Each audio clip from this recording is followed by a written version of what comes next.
So let's start with the question number 16.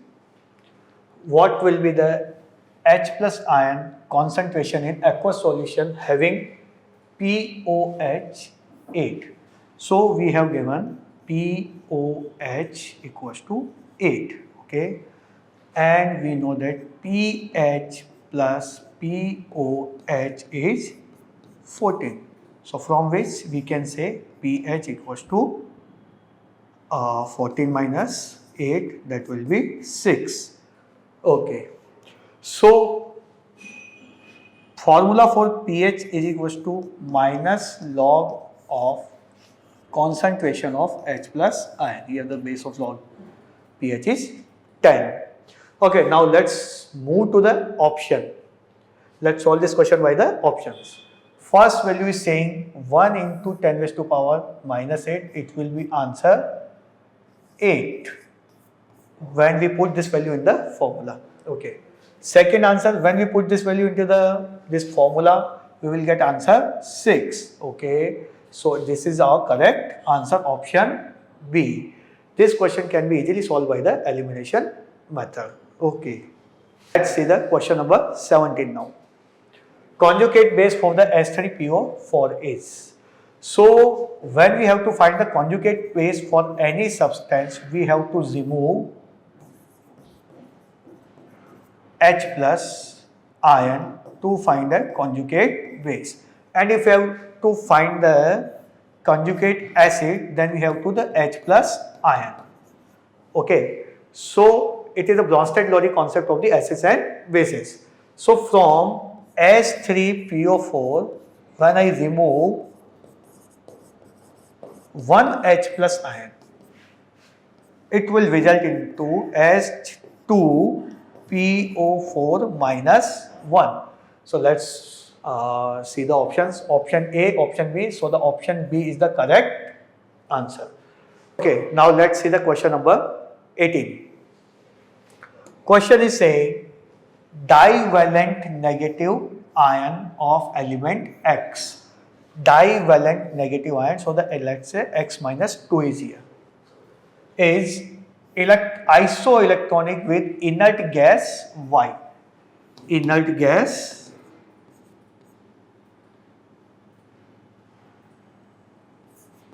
Y. Okay. If X has two completely filled shells, so the K and L, and their shells are completely filled. So the K shell is having 2 electrons and the L shell is having 8 electrons. So total 10 electrons are there. Okay. Identify the Y. So the 10 electrons are there, isoelectronic with the inert gas Y.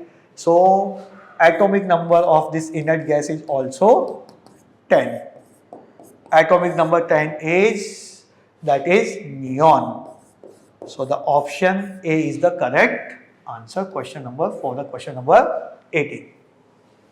Now let's move to the question number 19. Okay, so the question is saying 20% weight by volume of NaOH solution. Okay, we are having 20% weight by volume of NaOH solution. Okay, and density of the solution is 1.25 gram per ml. Density of solution is given, that is 1.25 gram per ml.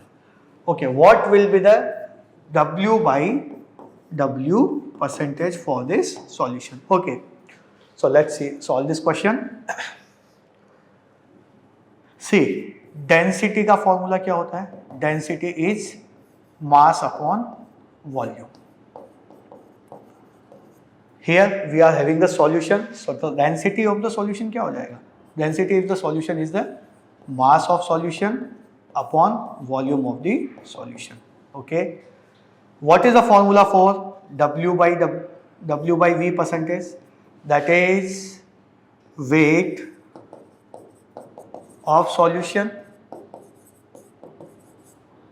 upon volume of solution multiplied by 100. Okay, and W by W percentage का formula क्या होता है? Weight of solution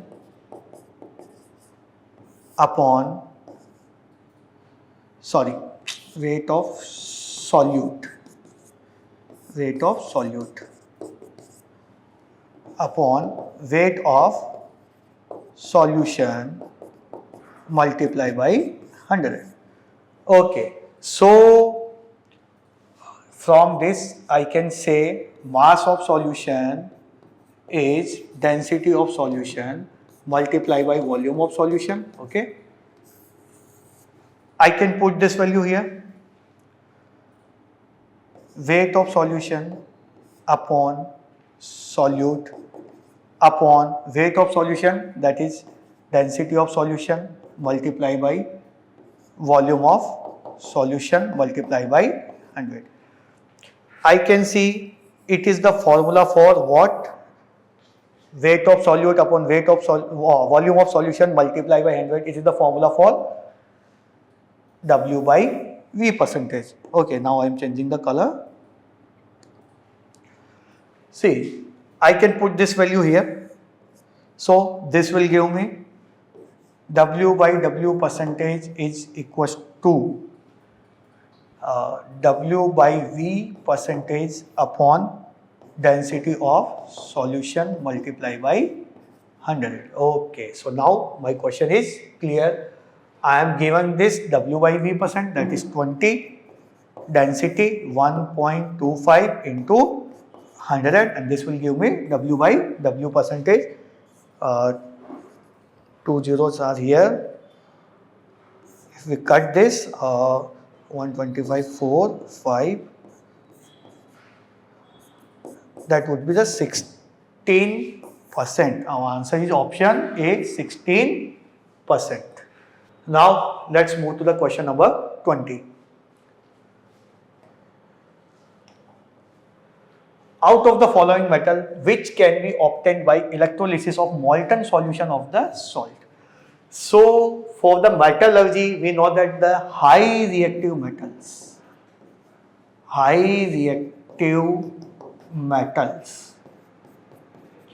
that are extracted by electrolysis, or I can say electrolytic reduction,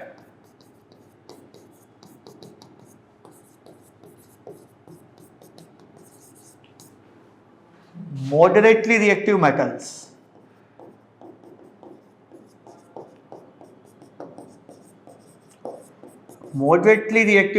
are extracted by heating with carbon, or I can say reduction of their oxide by coke. And least reactive metals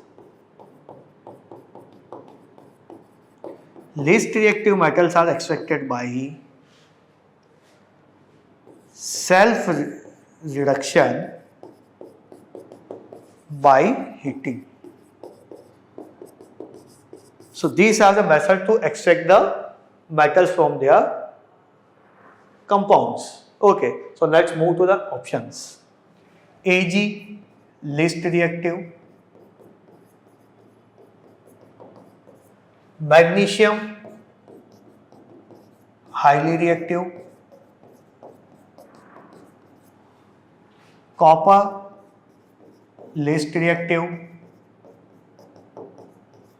And chromium, moderately reactive.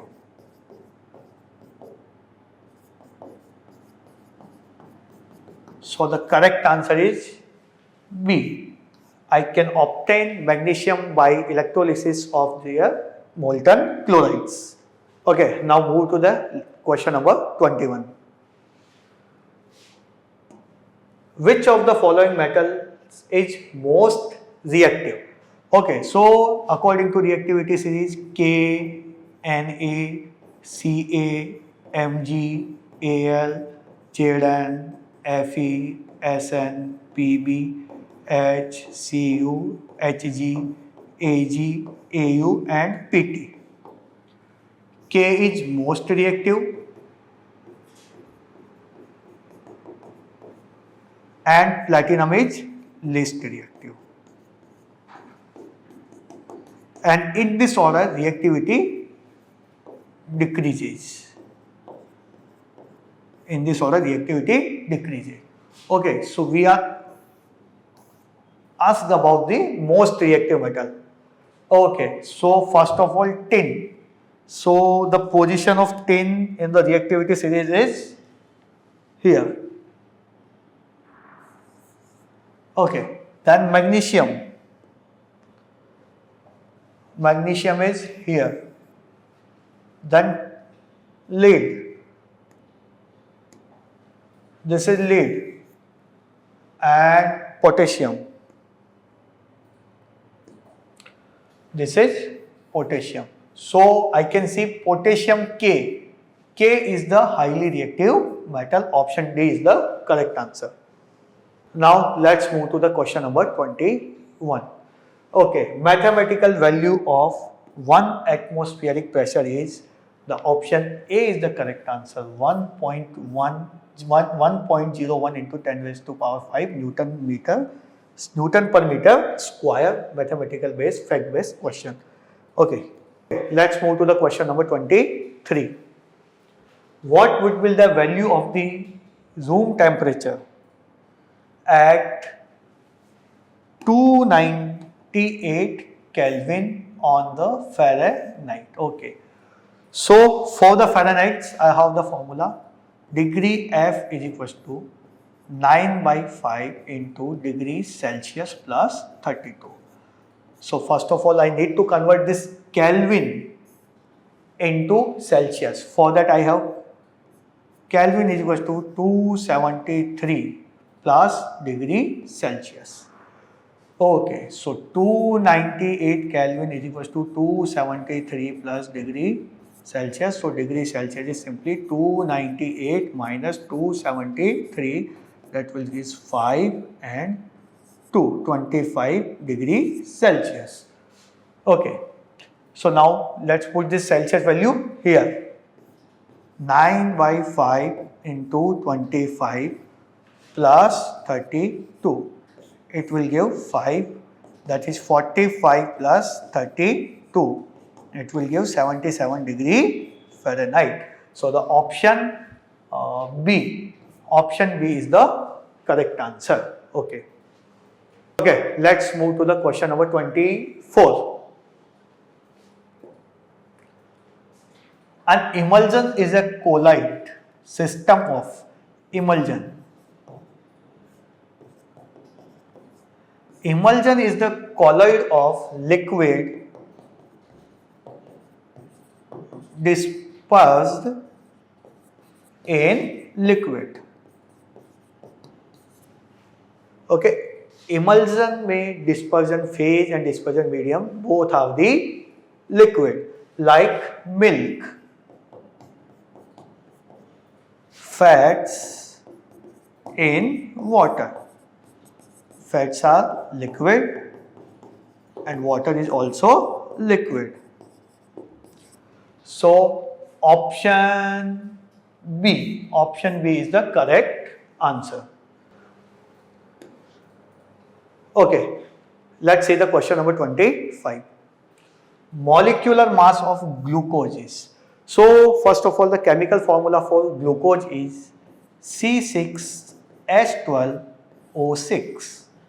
And molecular mass for the carbon atom is 12U. For hydrogen it is 1U, and oxygen it is 16U. Now let's put the value here. 12 into 6 plus 1 into 12 plus 16 into 6. Here there are 6 atoms of carbon, 12 atoms of hydrogen and 6 atoms of oxygen. So I will have 72 plus 12 plus 96. Okay, so it will give me 0, 10, 7, 180 U. It is the molecular mass of the glucose. So the option C is the correct answer. Okay. Okay, now let's see the question number 26. It is saying the percentage of hydrogen atom in water is percentage of hydrogen atom. So it is asking by mass, So let's calculate the mass of the water molecule H2O. The mass of water molecule is 1 into 2 plus 16, that is 18U. How 18U? Mass for hydrogen is 1U and for oxygen it is 16U. Okay. So the question is saying for the hydrogen atom, so mass of H atom upon mass of water multiply by 100, that will give the percentage of hydrogen atom. So the mass of hydrogen atom is 2 here and 18 here, multiply by 100, that is 1 by 9 into 100. Okay, so by solving this we will get 11.1111. So the option A is the correct answer. Now see the question number 27. Which of the following gas turn lime water milky?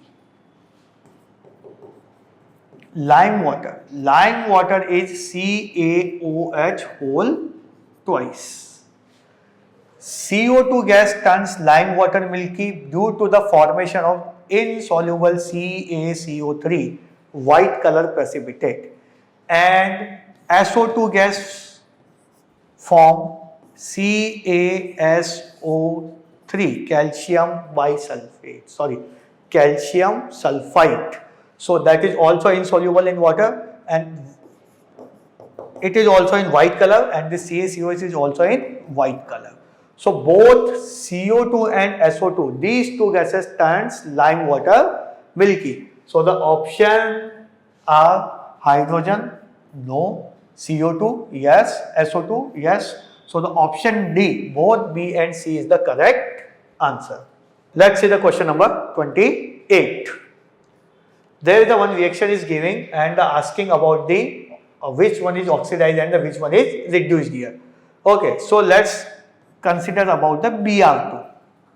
Here Br2 is changing into the Br-1 and this Br2 is here changing in BrO3-1. Let's calculate the oxidation number. Okay, if here the oxidation number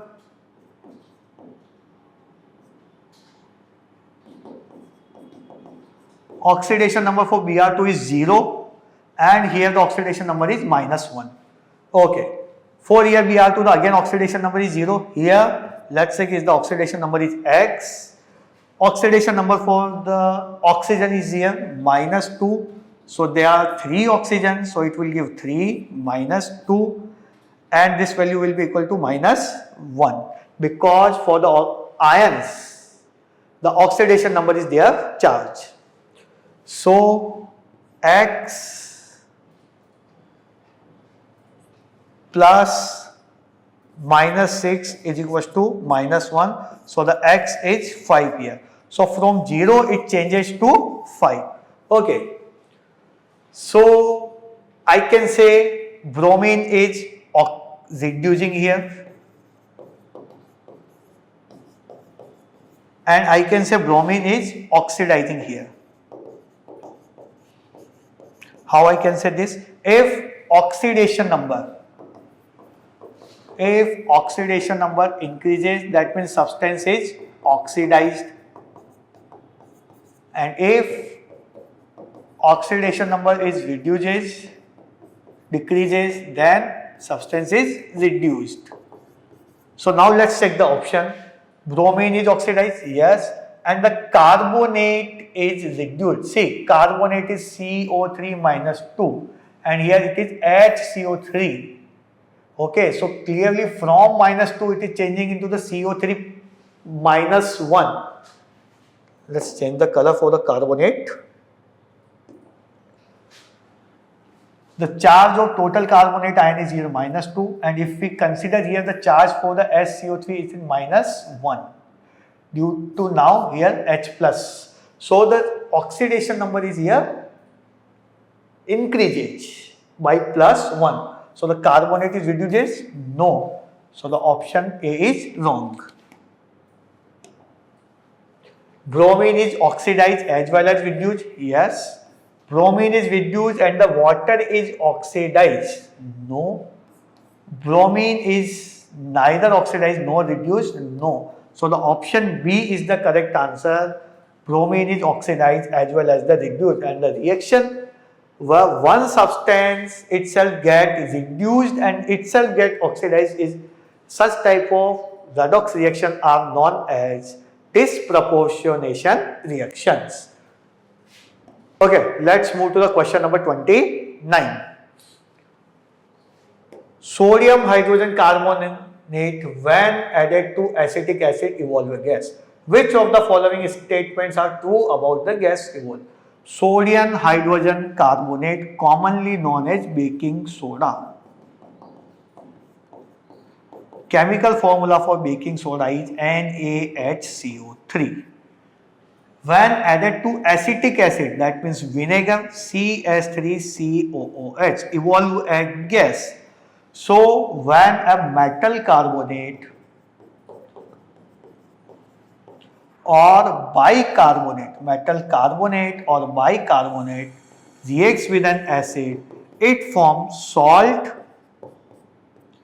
CO2 and H2O. So here the salt is CS3COONA plus CO2 plus H2O. So clearly we can say carbon dioxide gas is evolved here. So first it turns lime bitter milky? Yes. It extinguishes a burning splendor? Yes. Because carbon dioxide extinguishes the fire. It as its density is higher than oxygen, it displaces the oxygen from the burning article and make a layer of carbon dioxide. So the fire extinguishes. It dissolves in the sodium hydroxide? Yes. It has a pungent odor? No. So now let's see option 1 and 2. Okay, it might be correct. Option 1, 2 and 3, yes, definitely correct. Second, third and fourth, no. First and fourth, no. So the option B is our correct answer. Let's move to the question number 30. Which one of the following can be used as the acid base indicator by a visually impaired student? Visually impaired student means he cannot observe the change in color indicator. Like I am using the litmus. Litmus is purple in color. In acid, it gives red color, or in base, it changes into blue color. But as the student is visually impaired, he cannot observe the color change. So there is some special indicators called olfactory indicators. Olfactory indicators. He or she can use the olfactory indicators. These indicators are based on smell, like onion, vanilla, clove. These indicators, these substances have characteristic smell for the acid and bases. So he or she can use vanilla essence. Rest all three are based on the change in color. So as he or she is visually impaired student, they cannot use it. Thank you.